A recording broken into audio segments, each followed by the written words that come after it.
জয় হিন্দ বন্ধুরা, welcome to back my Facebook page Pranab Debroy blogs and YouTube channel প্রণবের Indian. আজকে আপনারা সবার সম্মুখে আমি আরেকটা নতুন কন্টেন্ট নিয়ে আইলাম, যেটা আমাদের এত অঞ্চলে 120 নং ধলাই কনস্টিটিউন্সির আওতায় আমাদের মনিয়ারখাল চা বাগান এবং আপনারা ফাইলেইলা কিনারে একটা রামমানিকপুর সুন্দর একটা গ্রাম আছে। তো এই মনিয়ারখাল চা বাগান এবং রামমানিকপুরের একেবারে মধ্যেই একটা নদী পড়ে গেছে গিয়া। এই যে আপনারা একটা নদী দেখতে পাইরা, দেখুন এই যে একটা নদী দেখতে পাইরা, এই যে নদীটার নাম হলো সোনাই নদী। এটা মিজোরাম থেকে এই নদীটা নামছে। তো এই আমাদের মনিয়ারখাল চা বাগান এবং যে রামমানিকপুর যে সুন্দর গ্রামটার মধ্যে এই নদীটা হইল গিয়া আমরা মধ্যে পড়ে যায় গিয়া, এই যে মধ্যে পড়ে যায়। তো এই যে নদীটার মধ্যে উপরে একটা নতুন করে সেতু তৈরি করা হয়েছে। এই যে আপনারা দেখেন বাঁশের সেতু তৈরি করা হয়েছে। তো এইটা বিষয়ে কইমু। আর এই আমাদের মনিয়ারখাল চা বাগান এবং রামমানিকপুরের মধ্যে আসা যাওয়ার যে বিকল্প যে ব্যবস্থাটা বর্তমানে আমাদের এখানে আছে, কি ব্যবস্থাটা আছে এটাও আমি সবের কাছে তুলিয়া ধরমু। তো আমার সুপ্রিয় দর্শকগণ, যারা যারা প্রণব দেবরস ফেসবুক পেজ ব্লকের মধ্যে যারা যারা আপনারা সদস্য আছেন, আপনারা সবরে আমি একত্রিতভাবে স্বাগত জানাইলাম আজকের আমি এই নতুন আমার এই নতুন কন্টেন্টে বা নতুন বিষয়বস্তুতে। তো আপনারা আপনারা দেখুন এবং কিরকম লাগলো আমার জানাইবা। আমি এখন ব্যাক ক্যামেরাতে গিয়ে আমি পুরো ডিটেলসটা আপনার সম্মুখে সংক্ষিপ্তভাবে তুলিয়া ধরমু। তো আপনারা সবে দেখার লাগিয়া এবং আমার একটা কমেন্টস করার লাগিয়া আমি সবার কাছে অনুরোধ রাখলাম। তো সুপ্রিয় দর্শকগণ, এই যে আপনারা দেখরা, এই যে দেখুন একটা রাস্তা, এই যে দেখরা আপনার মনিয়ারখাল যে ফ্যাক্টরিজ একেবারে সাইটে দিয়ে একটা রাস্তা আইছে। দেখুন এই দেখুন রাস্তা আইছে। এইটা মতলব হলো রামমানিকপুর এই গ্রামে যাওয়ার অভিমুখে একটা যাত্রা করার একটা রাস্তা। তো এই হইলা আপনারা সাইটের দিকে আইলা। এই দেখুন আমি উপর থেকে আমি আপনারা ওই যে দেখতে পাইরা, এটা হইল বাঁশের সেতু। আমি খুব সুন্দর একটা নদীও আছে, যে নদীটার নাম আমি একটু আগেই আপনারা কইছি সোনাই নদী। তো এই হইলো সোনাই নদী। আর এই যে আসুন, তো এই যে রাস্তা দিয়ে আপনারা আইলা, এই দেখুন এই রাস্তা দিকে আওয়ার পরে এখানে একটু ডাউন রাস্তা আছে। দেখুন এখানে ডাউন রাস্তা আছে, এখানে মানে সাইকেল হোক বা এমনি বাইক নিয়ে আইতে পারেন, কিন্তু বাইকে আইলে একটু রিক্স হয়ে যায়, কিন্তু আপনারা বাইকে আইতে পারবা, কোনো অসুবিধা নাই। এই যে দেখুন ব্রিজটা, বিগত দিনে এই ব্রিজটা আসিল না, খুব বেশি হঠাৎ জল বাড়ার পরে এই ব্রিজটা ভাঙি গেছিল গিয়া। তখন আবার নতুন করিয়া এখানে যে খেওয়ানি কইমু, যে খেওয়ানি আসেন কাকু, এই তাই ব্রিজটারে আবার নতুন করে তৈরি করছেন। তো প্রিয় দর্শক, এই যে আপনারা দেখরা ব্রিজটা নতুন করে বানানি হয়েছে, খুব সুন্দর করিয়া আবার ব্রিজটা বানানো হয়েছে, আগে ভাঙি গেছিল গিয়া। এখন প্রশ্ন হইল গিয়ে ওটাও যে এই ব্রিজটা যদি না থাকে তে ইকানো আসা যাওয়ার ব্যবস্থাটা কিতা, ওটাই তো কথা নানি। আপনারা মনে ওটা হইব, যদি ইকানো ব্রিজ না থাকে তে ইকানে ওই যে রামমানিকপুরের সুন্দর গ্রামটা কথা হয়েছে, এই রামমানিকপুর গ্রামের সঙ্গে এই ইফারের মনিয়ারখাল চা বাগানে যে আসা যাওয়ার যে বিকল্প ব্যবস্থাটা কিতা, তো এটার ব্যবস্থাটা আপনার সামনে আমি তুলিয়া ধরলাম। এই যে দেখলাম আমার হাতে দেখুন একটা রশি লাগায়, ওই যে দেখুন আমি একটা রশি আমি হাত দিয়া ধরিয়া রাখছি। এই যে রশিটা দেখরা, দেখুন এই রশিটা আমরা মনিয়ারখালের সাথে, এই যে দেখুন পুরা রশিটা নদীর ওই পার পর্যন্ত গেছে, দেখুন ওই পার সঙ্গে বান্ধা আছে। তো এই নদীর এই রশি দিয়া ওই পারে আমি এখন যাইমু গিয়ে, আপনারা দেখাম একটা নৌকা আছে, ওই নৌকার মাঝি যে থাকুন, যে ওই মাঝিয়ে ওই নৌকা দিয়া রশি দিয়া টানিয়া এফারে আইন, আবার টানিয়া ওই ফারে যান। এটা হইল গিয়া যদি ব্রিজ না থাকে তে ওই বিকল্প ব্যবস্থা।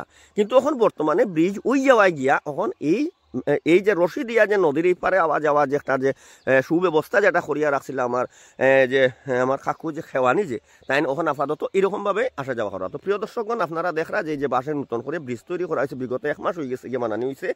তো এই যে দেখুন ওখানে একমাত্র আমরা ওই গ্রামের সাথে, আমরা রামমানিকপুর গ্রামের সাথে মনিয়ারখালে আবার লাগে বিকল্প ওই একটাই মাত্র ব্যবস্থা, যেটা হলো কি বাঁশের ব্রিজ, বাঁশের সেতু। তো প্রিয় দর্শকগণ, এই যে দেখুন বাঁশের সেতু যেটা, এই বাঁশের সেতু দেখা মাত্রই আমার নিজের ছোটবেলার কথা মনে হয়ে যায় গিয়া। কারণ আমি যে সময় মনিয়ারখালে, আমার নিজের বাসস্থান মনিয়ারখাল থেকে যে সময় আমি পড়াশোনার উদ্দেশ্যে আমি রামমানিকপুর যাইতাম, তো রামমানিকপুর এই যে ব্রিজটা আমি পার হইয়া যে যাইরাম, যেটা এটা হলো রামমানিকপুরে যেটা বিকল্প একটা ব্রিজ বানানি হয়েছে, যেটা বাঁশ দিয়া। তো আমি ও ব্রিজ দিয়ে পার হইয়া আমি রামমানিকপুর যাইতাম। আর রামমানিকপুর এমই স্কুল আছে, এলপি স্কুল আছে, হাই স্কুল সবই আছে। তা আমি রামমানিকপুরে গিয়ে পড়াশোনা করতাম প্রথম এটা আমি আপনার ধরুন 84, 85, 86 এরকম ইয়ারের কথা কইলাম। তো এই যে যাইতাম, তো তখন এই ব্রিজটা যে সময় আমি পার হইলাম, তখন আমি যাইলাম, তো কিন্তু আমার সেই দিনের কথা কিন্তু মনে পড়ি যায় আর কি। কিন্তু বন্ধুগণ, সেই দিনের কথা মনে পড়ি যায় আর গিয়া।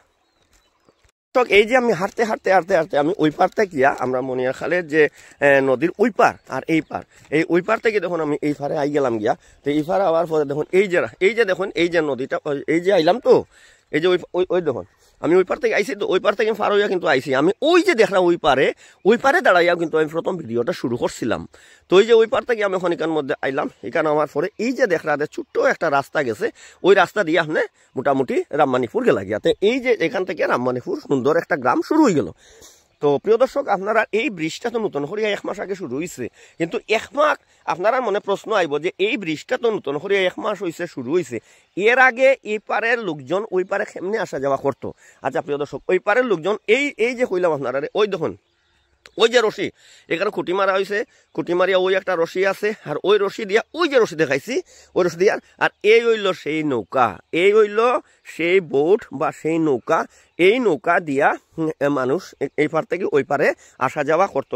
প্রিয় দর্শক, এই দেখুন এই যে ব্রিজটা আপনারা দেখরা, ওই ব্রিজ দিয়া এই নৌকা দিয়া ওই পারে, আর এই যে দেখলাম বাঁশ, যে ওই বাঁশটা দিয়ে ওখানে মাঝে 2টা খুঁটি গাড়িয়া আর ওই বাঁশটা দিয়ে একটা পুলের মতো বানানি হইতো আর কি। মানে নৌকা তুলবার হইলে তো একবারে তো নৌকা সাইটে আইতো নাই, একবারে তো সাইটে আইতো নাই, তো নৌকাটার কিনারও ইকান মারা। ওই যে দেখরা যে নৌকার মধ্যে একটা বাঁশ লাগাইল, দেখা নানি নৌকার মধ্যে একটা বাঁশ লাগাইল আছে, ও বাঁশের মধ্যে নিয়ে ওই যে রশিটা যেটা দেখরা, ওই যে রশিটা যেটা এই পারের সঙ্গে ওই পারে যে রশিটা লাগানি হয়েছে, ওই রশিটা নিয়েও নৌকার মধ্যে লাগানি হয়ে যেত গিয়া।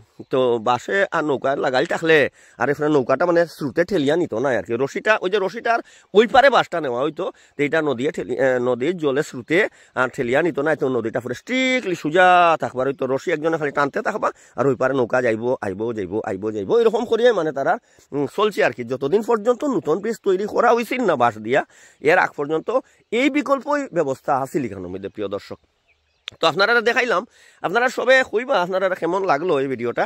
আর এই যে জায়গাটা কি আমি আছি বর্তমানে দাঁড়িয়ে, এইটাই লগে আমি এখন বর্তমানে কিন্তু আমি রামমানিপুর গ্রামের জায়গাতে আছি, কিন্তু আমি কিন্তু মনিয়ারখালে গ্রামের নাই, কারণ ওই পার আপনারা দেখাইলাম যেটা, ওই পারটা হইল মনিয়ারখাল চা বাগানের এরিয়া। আর এখন বর্তমানে আমি যে জায়গাটাই আপনার সামনে ভিডিও তৈরি করাম, এটা হইল গিয়া রামমানিপুর সুন্দর একটা গ্রামের এরিয়া, ঠিক আছে। তো এই যে দেখলা, আর এই যে নদীটা যেটা দেখা, এই নদীটা মিজোরাম থেকে আইছে, আইজল মিজোরাম থেকে এটা নেপকো একটা ইলেকট্রিক্যাল একটা বানানি হয়েছে আর কি, প্রকল্প, বিদ্যুৎ প্রকল্প, ওইখান থেকে এই নদীটা আইছে আর কি। আপনারা দেখেন এই নদীটা এখন বর্তমানে সবসময় এই লেভেলেই জল থাকে, কিন্তু এখন আর আপনার হাঁটু জল যে আর বাচ্চারা নদী স্নান করতো, ডুব দিত, উঠতো, সাঁতার কাটতো, এটা না। এখন এই নদীটা খুবই মানে বিপজ্জনক আর কি, সবসময় জলের এই লেভেল থাকে, আর নদীর মধ্যে খুব বেশি স্রোত থাকে। ওই যে দেখুন আপনারা যে ব্রিজের মধ্যে যে জলটা যে যারা আপনারা নিজে দেখুন না কিরকম ভাবে স্রোত। তো প্রিয় দর্শক, আপনারা আমি একটা সংক্ষিপ্তভাবে একটা কন্টেন্ট আপনার সামনে বিষয়বস্তু তুলিয়া ধরলাম। তা আপনারা প্লিজ কেমন লাগলো একটু আমার কমেন্টসে জানাইবা। আর আমি আর বেশি লংটি করলাম না ভিডিওটা, আমি এখানে বিরাম দিলাম। আর আপনারা সবে একটা কথা কইমু, আপনারা সবে ভালো থাকবা, সুস্থ থাকবা, আর সবসময় ভিডিওটা আপনারা একটু শেয়ার করিয়া দিবা, একটু সাপোর্ট করবা আর কি। তো ঠিক আছে, আমি এখন এই যে আমরা মনিয়ারখালের সাথে রামমানিপুর যে বিকল্প ব্যবস্থা যেটা আসা যাওয়ার ব্রিজ, ব্রাশের সেতু মারফত বা এই যে নৌকা মারফত, এইটা নিয়ে আপনারা বিস্তারিত সব কইয়া দিলাম। তো আমি এখানে ভিডিওটা বিরতি দিলাম। নমস্কার, জয় হিন্দ।